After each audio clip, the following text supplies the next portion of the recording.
డబ్బు, అనారోగ్యం, ఉద్యోగం, వ్యాపారం అప్పులతో బాధపడుతున్నారా? మీకోసమే మేనిఫెస్టింగ్ మిరాకిల్స్ 11 డేస్ ప్రోగ్రామ్. నమస్కారం శ్రీరామచంద్రమూర్తి గారు. నమస్తే అండి.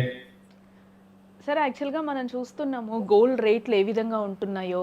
1,80,000 వరకు వెళ్ళి కూడా ఈరోజు 1,59,000 దగ్గర ట్రేడ్ అవుతున్న సిచ్యువేషన్స్ అయితే కనిపిస్తూ ఉన్నాయి. ఈరోజు ఒక వార్తనైతే మనం చూస్తూ ఉన్నాం. ఎందుకంటే లక్ష రూపాయల వరకు తులం బంగారం వచ్చే అవకాశం కనిపిస్తుంది అని కూడా అని చెప్తున్నారు. ఏంటి ఇది నిజమేనా? వచ్చే అవకాశాలు ఏమైనా 90 నుంచి 1,00,000 వరకు పలికే అవకాశం ఉంది అని అంటున్నారు. మీరేం చెప్తారు? నిజంగానే ఆ రేటుకు వచ్చే అవకాశాలు ఉన్నాయా? అంటే మీరు చాలా సందర్భాల్లో మనం కూడా వీడియోస్ చేసినప్పుడు ఒక్కసారి రేజ్ అయిన తర్వాత వెనక్కి అయితే రాదు అని చెప్పిన సందర్భాలే మనకి ఎక్కువగా కనిపించాయి. బట్ సెటిల్డ్గా అయితే కదులుతూ ఉంటుందని అయితే చెప్పారు. ఒకసారి తగ్గిన తర్వాత కూడా గోల్డ్ రేట్ ఏంటి అసలు? యాక్చువల్‌గా మీరన్నట్టు ఇప్పుడు ప్రెజెంట్ గోల్డ్ ఇంటర్నేషనల్ రేట్ వచ్చి 5,000 దగ్గర ఉందండి. $5,000. యాక్చువల్‌గా మీరు చెప్పినట్టు రూ. 1,00,000 రావాలంటే ఇప్పుడు $2,700 వస్తే గానీ 1,00,000 రాదు. సో ఇప్పుడు $2,700 రావాలి అంటే వరల్డ్ ఎంత స్టెబిలిటీ రావాలి అంటే ఒకే పాసిబిలిటీ ఏంటంటే ఉక్రెయిన్, రష్యా ఇష్యూ సాల్వ్ అయిపోవాలి. అలాగే డాలర్ బాగా స్ట్రాంగ్ అవ్వాలి. డాలర్ బాగా స్ట్రాంగ్ అయితే ఇప్పుడు అందరూ కూడా ఏంటి డాలర్ మీద అందరూ నెగిటివ్గా ఉన్నారు. డాలర్ని ఎవరు కూడా వరల్డ్ కరెన్సీకి యాక్సెప్ట్ చేయట్లేదు. దాదాపు 20 కరెన్సీస్ ఎవరి కాళ్ళు లోకల్ కరెన్సీలు మెయింటైన్ చేస్తున్నారు అని అనుకున్నాం. సో ఇప్పుడు కనుక డాలర్ని కనుక మళ్ళీ అందరూ కూడా వరల్డ్ కరెన్సీకి యాక్సెప్ట్ చేస్తే డాలర్ ట్రేడ్స్ కనుక అయితే మెయిన్ ఈ డాలర్ ఫియర్ వల్ల ఈ చైనా కానీ, రష్యా కానీ, ఇండియా కానీ ఈ యొక్క యూఎస్ డాలర్ని ఎవరు గోల్డ్ కొనడం ఎక్కువగా సెంట్రల్ బ్యాంక్స్ అన్ని గోల్డ్ కొంటున్నారు. ఎప్పుడైతే సెంట్రల్ బ్యాంక్స్ గోల్డ్ కొనడం ఆపేసేసి వాళ్ళు కూడా ఉన్న గోల్డ్ని డిస్పోజ్ చేస్తుంటే అప్పుడు గోల్డ్ తగ్గే అవకాశాలు కనపడుతుంటాయి. సో అంటే వాళ్ళకి అంత స్టెబిలిటీ ఉంది, ఇబ్బంది లేదు మార్కెట్. ఎందుకంటే వాళ్ళు కూడా కరెన్సీని గోల్డ్ కొన్నాము అంటే కరెన్సీని లాక్ చేసుకోవటమే.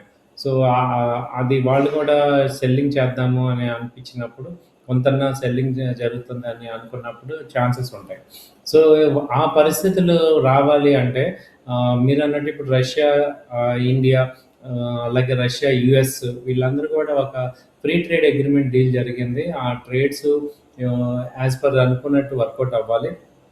రెండోది ఏంటంటే రష్యా, ఉక్రెయిన్ ఈ రెండు కూడా యుద్ధాన్ని కంప్లీట్గా ఆపేసేసేయాలి. అలాగే ఇరాన్ మీద అణు ఒప్పంద పరీక్షలకి ఇరాన్ ఒప్పుకోవాలి. ఒప్పుకొని యుఎస్తో ఒక సంధి కుదుర్చుకోవాలి.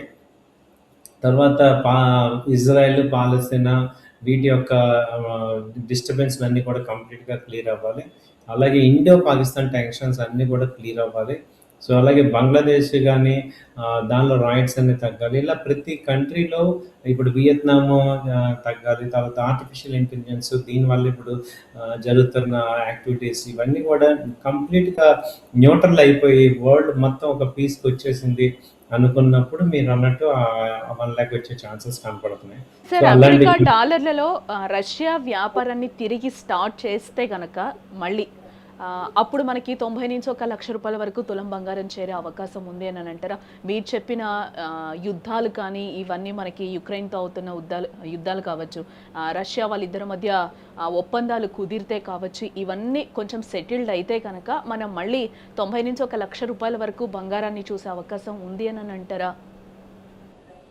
యాక్చువల్గా ఇదేంటంటే ఇప్పుడు రష్యాని, ఉక్రెయిన్ నమ్మినట్టు ఉంటారు కానీ యుఎస్ కానీ యుఎస్ఎస్ఆర్ కానీ నమ్మినట్టు ఉంటారు కానీ ఇప్పుడున్న పరిస్థితులు ఏంటంటే ఎవరి మీద కూడా కాన్ఫిడెన్స్ లేవు. కాకపోతే డాలర్ ట్రేడ్ చేస్తే ఏంటంటే అడ్వాంటేజ్ రష్యాకి ఈ యొక్క బాగా ఎకానమీ బాగా టైట్గా ఉంది కాబట్టి వాళ్ళు కొంత రిలీజ్ అవ్వాలని చూస్తుంటారు. అది కూడా టెంపరీ అవుతుంది. సో వాళ్ళు ఇటు ఏంటంటే ఇది ఇప్పుడు యుఎస్ డాలర్ని ట్రేడ్ చేయడం రష్యాకి ఇప్పుడు కంపల్సరీ అవుతుంది. ఎందుకంటే 5 ఏళ్ళ నుంచి కూడా యుద్ధం చేస్తుంది. వాళ్ళకి కూడా తీవ్రంగా నష్టం ఉంది. ఆ నష్టాన్ని కవర్ చేసుకోవడానికి రకరకాల ఆల్టర్నేటివ్స్ ఆలోచిస్తున్నారు. దీనివల్ల ఏమవుతుందంటే కొంత డాలర్కి ఫేవర్ జరిగే ఛాన్సెస్ ఉంది. కాబట్టి దానివల్ల ఇంపాక్ట్కి 1,00,000 తీసుకొచ్చేంత ఇంపాక్ట్ ఉండదు. దానిలో ఒక $500 ఒక 10,000 ఇండియన్ రూపీస్లో 15,000 1,30,000 అయితే కనపడుతుంది. బట్ అవన్నీ మెటీరియలైజ్ అవ్వాలి. ఇంకా ఇండియా యూఎస్ ట్రేడ్ డీల్ అవ్వాలన్నా మార్చ్ ఎండింగ్లో అవుతాయి. సో ఇవన్నీ జరగాలంటే ఏప్రిల్, మేలో కానీ జరగవు. కాబట్టి ఈలోపు అంటే ఒక 1,30,000, 1,25,000 అయితే కొంచెం ఒక 2-3 మంత్స్‌లో ఛాన్సెస్ ఉన్నాయి. సో పెరగటానికి ఛాన్సెస్ ఏమీ లేవా అంటే, ఇప్పుడు ఉన్న పరిస్థితుల్లో ట్రంప్ మీద ఏమైందంటే ఎప్స్టీన్ ఫైల్స్ అవ్వటం వల్ల ఆయన ఒక రకంగా బ్లాక్ అయిపోయాడనమాట. సో ఆయన నుంచి నెగెటివ్ న్యూస్‌లు వచ్చే ఛాన్సెస్ తక్కువ ఉన్నాయి. ఎందుకంటే సొంత అమెరికాలోనే బాగా నెగెటివ్ వస్తుంది కాబట్టి, ఆయన మీద ఇంపీచ్‌మెంట్ కేసులు పెట్టి ఆయన మీద ఇంకా డీల్ చేస్తే మళ్ళీ అది అన్సర్టనిటీ క్రియేట్ అయ్యి గోల్డ్ పెరిగే ఛాన్స్ ఉంది. సో సో ఈ 2 కూడా చాలా కీలకంగా ఉన్నాయి. ఎటవుతుందనేది చూడాలి.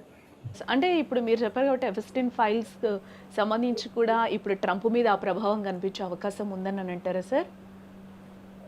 అవునండి. ఉంది. అది గనక వచ్చిందనుకోండి, ఇప్పుడు దాని మీద అన్సర్టనిటీ వచ్చి డాలర్ గోల్డ్ పెరిగే ఛాన్సెస్ ఉంది. ఒకసారి ఇప్పుడు నెక్స్ట్ ఆల్టర్‌నేట్ ఎవరు? అది ఏ రేంజ్‌లో ఎళ్తుంది? గ్రావిటీ ఏంటి? ఇవన్నీ తెలుసుకోవాలి అంటే మళ్ళీ అన్సర్టనిటీ క్లియర్ అవుతది. దాని మీద ఎవరు నెక్స్టు ప్రెసిడెంట్ అవుతారు ఏంటి? ఇదంతా కూడా ఒక కంప్లీట్ అన్సర్టనిటీకి వెళ్ళిపోతుంది. అలాగే వరల్డ్ బ్యాంక్ అధ్యక్షుడిని, ఫెడరల్ బ్యాంక్ అధ్యక్షుడిని తీసేస్తే దాని పరిణామాలు ఏంటనేది నెక్స్ట్ 2-3 మంత్స్‌లో ఒక ఇంపాక్ట్ అవుతుంది. సో ఎప్పటికప్పుడు ఏంటంటే గోల్డ్ మీద పాజిటివ్ అంటే పెరిగే సైడ్ ఎక్కువ ఉంది కానీ తగ్గే సైడ్ తక్కువ ఉంది.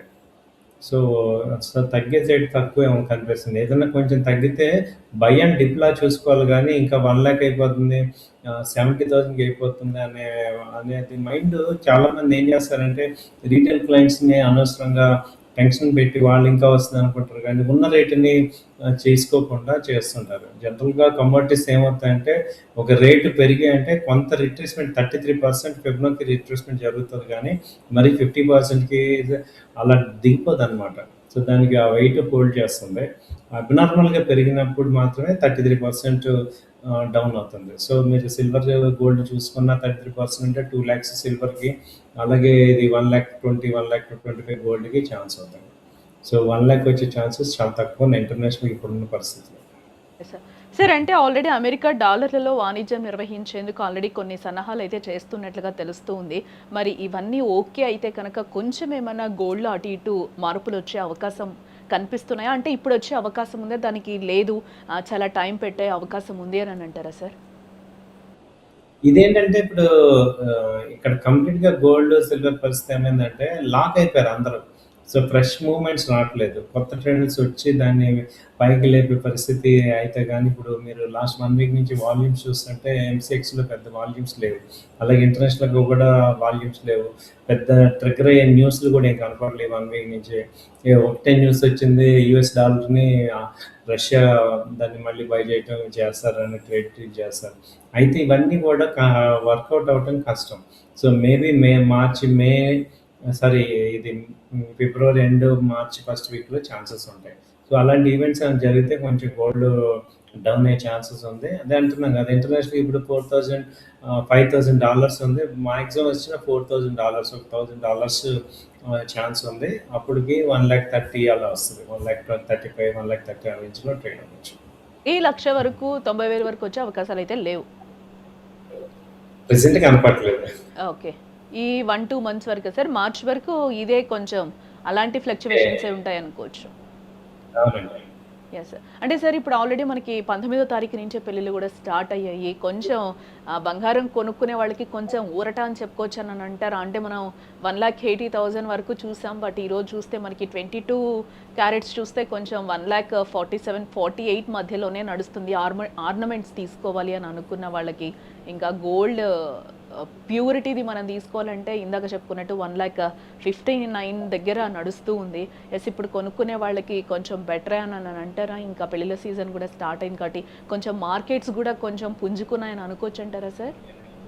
ఇది కరెక్ట్ విషయం మేడం. యాక్చువల్‌గా అంతకుముందు 2,00,000 వెళ్ళిపోద్దని చాలా టెన్షన్ అయ్యాం మనం. అలాంటిది ఒక 50,000 తగ్గటం అనేది ఇది కొంచెం హ్యాపీయెస్ట్ థింగే. సో, 1,50,000, 1,40,000 మధ్యలో ట్రేడ్ అవుతుంటది. సో, ఇప్పుడు ఎటు పెళ్ళిళ్ళ సీజన్ ఉన్నాయి కాబట్టి కొంచెం రేట్ ఎక్కువే గానీ, లాస్ట్ మంత్ రేట్స్‌తో చూసుకుంటే ఇప్పుడు బాగా తగ్గినాయి. వెండి అయితే ఇంక అసలు చాలా హ్యాపీ చేసుకోవాలి. ఎందుకంటే 4,00,000లో కొన్న వాళ్ళకి 2,50,000 అనేది చాలా తక్కువ రేట్ కిందే లెక్క. బట్ ఈవెన్ తగ్గినది 2,20,000, 2,00,000 వరకు వస్తది కాబట్టి, సో, వెండి బాగా తగ్గింది అనుకోవాలి. గోల్డ్ కూడా బాగా తగ్గింది. ఎందుకంటే 1,45,000, 1,40,000 రావడం మంచి పరిణామం. ఇంకా తగ్గిన ఒక 10,000, 15,000 తప్ప ఇంకా ఎక్కువ తగ్గే ఛాన్సెస్ కూడా కనపడలేదు కాబట్టి గోల్డ్‌లో పెళ్ళిళ్ళ సీజన్ వాళ్ళందరూ కూడా ఇంకా కొనుక్కోవటం స్టార్ట్ చేసుకోవాలనే ఛాన్సెస్ ఉన్నాయని నా అభిప్రాయం. సో చేసుకోవచ్చు. ఎందుకంటే ఈవెన్ ఇమ్మీడియేట్ ట్రిగ్గర్ అయ్యే ఫ్యాక్టర్స్ కూడా ఏమీ కనపడట్లేదు ఇంటర్నేషనల్‌గా. ఇమ్మీడియేట్‌గా రష్యా, ఉక్రెయిన్ యాక్చువల్‌గా జనవరిలో అవ్వలేదు. ఈవెన్ ఇండియా ట్రేడ్ డీల్ అవ్వాలి మొన్న ఈ మధ్య అయింది. సో దానివల్ల కొంత పాజిటివ్ అయింది. సో ఇలా ఒక్కొక్కటి సాల్వ్ చేసుకుంటూ వచ్చేపాటికి ఏప్రిల్ అయిపోద్ది. సో ఏప్రిల్ దాకా మనకి గోల్డ్ కొంచెం డౌన్ అయ్యాక నెక్స్ట్ ఫైనాన్షియల్ ఇయర్‌లో అప్పుడు నెక్స్ట్ అర్థమవుతది. 1,20,000 దగ్గర అది స్టేబుల్‌గా ఉందనుకోండి. సో గోల్డ్ ఏంటంటే పెరుగుతుంటేనే ఎవరికైనా ఇంట్రెస్ట్ ఉంటది. తగ్గుతుంటే ఎవరికీ ఇంట్రెస్ట్ ఉండదు. ట్రేడర్స్ ఎవరు కూడా దాన్ని గోల్డ్ గాని, సిల్వర్ గాని బెనిఫిట్ రాదు. సో కాబట్టి ఇక్కడ ట్రేడర్స్‌కేమో అది కొంచెం నెగెటివ్ న్యూస్. ఇన్వెస్టర్స్ కూడా గోల్డ్, సిల్వర్‌లో ఏంటంటే ఎక్కువ ఇప్పుడు మన దగ్గర ఇప్పుడు 10,00,000 డబ్బులున్నాయి కదా అని గోల్డ్ కొనం. మనకేదైనా అవసరం ఉంటే కొంటుంటాం. ఎక్కువ గోల్డ్ ఇప్పుడు ఏమవుతున్నారంటే ట్రేడింగ్ ప్రొడక్ట్‌గానే కొంటున్నారు కాబట్టి గోల్డ్ కొంచెం మూవ్‌మెంటే ఉండాలి. అప్ అండ్ డౌన్ అవుతూ ఉండాలనేది అందరూ ఎక్స్‌పెక్ట్ చేసేది. సో అలాంటి up and down movement expect చేస్తున్నాం.